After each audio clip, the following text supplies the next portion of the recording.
The soft hum of laughter drifted through the wide-open doors of the Matthews mansion, echoing down the marble hallway like music Clara hadn't been invited to dance to. She paused for a moment in the entryway, clutching the small bouquet of chrysanthemums she'd bought on the way, her mother's favorite. They looked pitifully out of place in her trembling hands. From the dining room came the rich aroma of roasted turkey, buttery mashed potatoes, and cinnamon pies. Every sound, the clink of silverware, the pop of a wine cork, her father's booming laughter, wrapped around her chest, tightening like a noose. Thanksgiving had always been her mother's favorite holiday, a day for a family unity, as she liked to call it. Except this year, Clara could already feel the unity didn't include her. She took a deep breath and stepped inside. Heads turned, but only for a second. A few cousins gave her polite smiles before going back to their conversations. Her father barely looked up from his seat at the head of the table. Her mother's painted lips curved into a stiff smile that didn't reach her eyes. "You made it," she said, voice sweet and cold. "We weren't sure you'd come." Clara forced a small smile. Wouldn't miss Thanksgiving, but as she scanned the long oak table, her stomach dropped. Every seat was taken, except hers, or rather the place where hers should have been. A dozen chairs gleamed with polished silverware and folded napkins, each one arranged neatly around the table. Yet at the far corner where she used to sit since childhood, there was nothing but empty space. No plate, no name card, not even a chair. Her brother Ethan noticed her hesitation. He looked up from his phone, smirking slightly. "Oh, sorry, sis. Guess they forgot to set one for you," he said with that teasing tone that had once been harmless, but now dripped with quiet cruelty. Their mother chuckled softly. "It's fine. Clara can stand for a while. We're just about to start." Something inside her twisted painfully, but she swallowed the lump in her throat and stood quietly at the corner, pretending it didn't matter. She'd spent her whole life pretending it didn't matter. Her mother rose gracefully, her glass of champagne sparkling under the chandelier. "Before we begin," she said, smiling brightly to the room, "I want to make a special toast." The crowd hushed. All eyes turned toward her. "Oh, let's toast," her mother continued, her voice swelling with pride. "To the only child who actually made us proud." For a split second, Clara's heart fluttered. Foolishly, that maybe her mother meant her. That maybe, after years of silence, of harsh words and quiet rejection, she'd finally see her worth. But then her mother turned her gaze toward Ethan. "To Ethan," she said, "for making partner at his firm and upholding the Matthews name with dignity and success." The room erupted in applause. "Edis!" People clapped, laughed, raised their glasses high. Clara's fingers trembled. Her face burned. The laughter blurred into static echoing inside her skull. Her throat ached with all the words she'd never said, all the things she'd kept buried beneath a smile. She wanted to disappear, or scream, but she did neither. Instead, she straightened her shoulders, her eyes shining with unshed tears. "Thanks," she said quietly, her voice cutting through the noise, for finally saying it out loud. The room fell silent for a heartbeat. Her mother blinked, caught off guard. Her father frowned slightly, his fork halfway to his mouth. Clara turned toward the door, each step heavier than the last. She could feel years of resentment pressing against her chest, threatening to spill over, but she didn't look back. Not until her father's voice cut through the air like a blade. "Wait," he said sharply. "Tell them what you did." The air thickened. Forks froze, conversation stopped. Clara turned slowly, her heart pounding in her chest. Every eye was on her now. Not with warmth, but with accusation. Her father's glare burned into her, his words laced with venom. "Go on," he said. "Tell them why we stopped being proud of you." And in that moment, Clara realized this dinner wasn't a reunion. It was an execution. For a long moment, no one breathed. The air in the room felt heavier than the thick scent of gravy and cranberry sauce. Clara could hear the faint ticking of the antique clock on the wall, each second echoing like a hammer against her ribs. Her father's words, "Tell them what you did," hung between them, poisonous and sharp. Her mother folded her arms, the glint in her eyes sharper than her diamond bracelet. "You might as well," she said coolly, "since you've already made such a dramatic entrance." Clara felt her nails dig into her palms. "Fogadent." "What I did," she said quietly, her voice trembling just enough to sound human. "You mean what I didn't do. Like be the perfect puppet you always wanted." Her mother's smile froze. Don't twist things, Clara. You know what I mean." The guests glanced around awkwardly. Ethan cleared his throat, clearly enjoying the attention, like this was just another show starring him. Clara looked at him, her voice bitter. Of course you'd love this. You always do. She could feel the years unraveling in her chest, one memory after another. The nights she stayed up finishing Ethan's school projects because their mother wanted him to shine. The day she'd turned down her dream internship abroad because her father needed someone to help organize the company's finances. Every time she tried to speak up, she was told to stop making trouble. Every time Ethan messed up, she was the one who fixed it. And every time, he was the one who got the credit. Her mother sighed dramatically as if tired of the old story.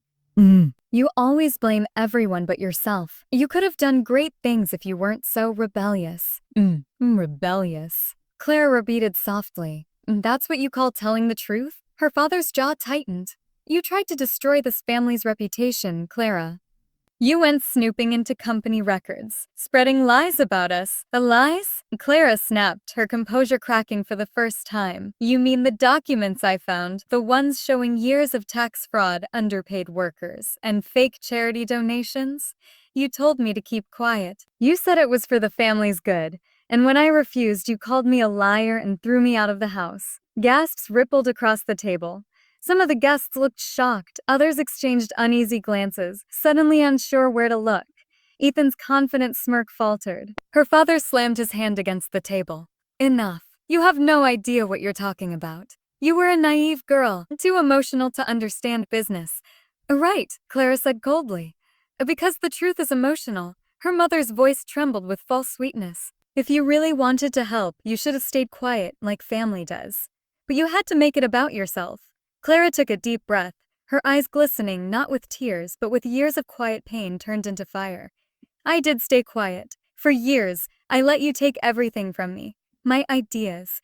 Take everything from me. My credit. My dignity. When the company was sinking, I worked nights fixing your mess. You made Ethan the face of it. You told the press he saved the business. Ethan looked away, his face paling. Clara continued, her tone steady now, every word deliberate. And I left. I walked away because there was nothing left of me to destroy. She paused, glancing at each of them, their shocked faces, their false pride crumbling. But I didn't disappear. I started again. I built something from nothing. No family name, no connections, just me. Her father scoffed, trying to recover his authority. You built something? Don't make me laugh. You've been gone 5 years. You couldn't build a life, let alone a business. Clara only smiled faintly, a look he'd never seen before, one that made him uncomfortable. You'd be surprised, she whispered. Things I learned when no one believed in me. Her mother frowned. And what exactly did you build, Clara? Clara met her eyes, her expression unreadable. You'll find out soon enough. The words hung like a promise and a warning. For the first time in her life, Clara wasn't the one cornered. Her silence wasn't submission anymore, so was preparation. And though no one at that table knew it yet, the real Thanksgiving feast hadn't even begun. The silence that followed Clara's words felt endless. Even the candles seemed to flicker uncertainly, their light dancing over the stunned faces gathered around the table. Somewhere in the distance, a clock chimed, announcing another passing minute of awkward stillness. Her father was the first to break it. He leaned back in his chair, forcing a laugh that didn't reach his eyes. You've really changed, Clara. But you come into my house, you insult your family, and now you're going to stand there pretending you're some kind of success story? Clara didn't flinch. No, she said calmly. I don't have to pretend. Ethan rolled his eyes, forcing a smirk to mask his unease. Let me guess, you started a blog or something? Maybe a little side business? That's cute. His words drew a few nervous chuckles from distant relatives. But Clara just smiled, slow and knowing, and placed her clutch on the edge of the table. From inside, she pulled out a sleek envelope embossed with gold lettering. She laid it in front of her father. What's this? He asked warily. A proof, she said simply. You wanted to know what I've been doing these last 5 years. Here it is. Her mother frowned. Clara, this is really not the time for one of your dramatic stunts. Open it. Clara interrupted softly. Her father hesitated, then tore open the envelope. His eyes scanned the document inside. At first, his brow furrowed in confusion, then disbelief, then fury. The color drained from his face. What is this supposed to mean? He demanded, his voice tight. Clara folded her arms. It means that as of last week, the majority ownership of Matthews & Co. Your company belongs to Ardent Innovations, Inc. Her mother's laugh came out brittle. So? What does that have to do with you? Clara looked her directly in the eyes. Workers. Because I'm the founder and CEO of Ardent Innovations. The room erupted. Forks clattered, voices overlapped, and someone dropped a wine glass. For a moment, it was chaos. A storm of disbelief and whispers. Ethan shook his head violently. That's impossible. You're lying. You couldn't have. I could, Clara said, her tone sharp as glass. And I did. Every investment, every deal, every acquisition you celebrated in the news over the past 2 years. My company was behind them. You didn't even realize you were selling your legacy to me. Her father's hands trembled as he gripped the document tighter. You manipulated us. No, Clara said softly. I learned from you. You taught me that family doesn't protect you. It tests you. You taught me how to smile while being ignored, how to listen while they call you worthless. You built a kingdom on secrets and pride, and I built mine on silence and strategy. Her mother's voice broke through, shaking with disbelief. You'd ruin your own family for revenge? Clara tilted her head slightly. You ruined it first when you turned your back on me for telling the truth. I just finished what you started. Ethan slammed his hand against the table. You can't just walk in here and take everything. You don't deserve it. Clara's eyes softened, not with pity but with quiet sadness. A deserve, she echoed. For years I gave you everything. Credit, trust, love. You didn't think I deserved even a chair at this table. So I built my own. No one spoke. The only sound was the faint hum of the chandelier, buzzing like the whisper of justice. Clara reached for the untouched champagne glass near Ethan's plate, the one meant for her mother's earlier toast. She raised it slightly, her voice steady now. I didn't come here to destroy you, she said. You came here to tell the truth, to remind you that the daughter you dismissed didn't vanish. She evolved. Her father's lips parted, but no words came. Her mother's hand trembled as she set down her glass. Ethan's shoulders slumped, his earlier arrogance crumbling into silence.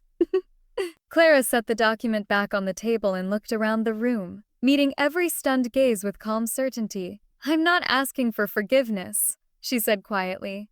I'm asking for acknowledgement. You don't have to be proud of me. Just remember who finally saved the family name. Again. With that, she turned away from the table. The only sound that followed her was the hollow echo of her heels against the marble floor. This time, when she walked toward the door, no one dared stop her. The night air outside was cold and sharp, like the truth she had just unleashed. To family, the one that taught me everything I needed to know about strength, about silence, and about rising when no one believes you can. Her words echoed softly in the still room. Even Ethan didn't look up this time. Clara continued, her tone turning softer, almost wistful.